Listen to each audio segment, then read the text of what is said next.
Ladies, listen up. These are the 3 filters men use when choosing a partner. The first one? Beauty. If a man finds you attractive, you pass the first filter. At that stage, he's likely interested in something physical. The second filter? Education and social compatibility. Can he bring you around his friends and family, or would he rather keep the relationship hidden? But it's the third filter that truly makes a woman stand out. The moment when she suddenly becomes more interesting, more attractive, and someone he starts taking seriously. The moment he begins to imagine a future with her. The other day I was talking to a friend, and this exact topic came up. What is that third filter?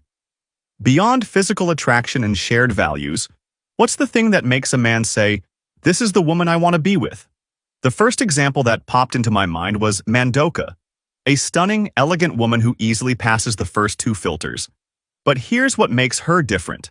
On her social media, she cooks. And not just regular cooking. While she prepares the food, she tells a story.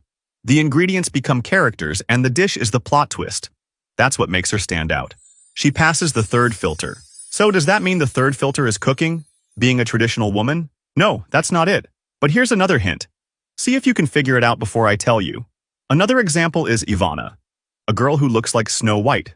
Beautiful, elegant. Again, she easily clears the obvious filters. But there's more.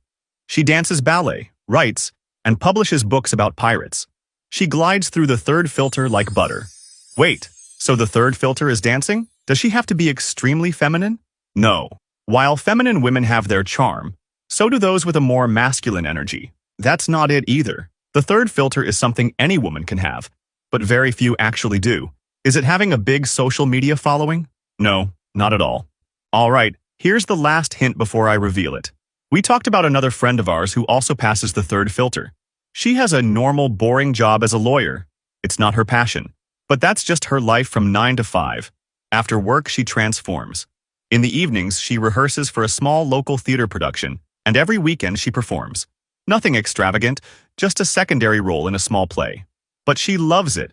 Aha! Now you get it, right? The first woman creates art in the kitchen. The second one dances and writes. The third one acts in theater. So the third filter must be having art in her life? Close, but not exactly. See, for a man, a woman represents life. He wants to be with someone who is alive. And people feel truly alive when they do what they love. When they carve out time in their schedule for the things that make them feel fulfilled. The biggest mistake people make is thinking, I'm not good enough at this to make a living off it or become famous, so why bother?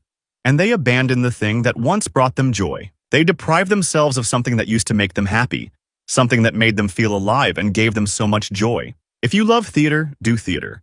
If you love writing, write. If you love skating, skate. It's far more interesting to meet someone who makes time for their passion despite having a responsible, stable job that pays the bills. A person who, on weekends or evenings, lights up and lives fully, spreading that energy to the people around them. 95% of men, if they have enough financial stability, would tell a woman something like this. Babe, if you want to work, that's great. But if you want to dedicate yourself to what you love, that's great too. Because you fill my life with energy. I get to soak up a little of your vitality. That's the magic. That's what changes how a man sees you. The third filter? Passion. A woman who protects and nurtures her passion, no matter how small, no matter how irrelevant it seems. The biggest mistake in a long-term relationship is stopping the climb. You have to keep growing, keep evolving. That's why I always recommend the book Atomic Habits. It teaches you simple ways to shift your habits. And by changing just a few key ones, in a few months, you'll find yourself in a completely different place. Download it for free right now. In the first video on my profile, I'll show you how.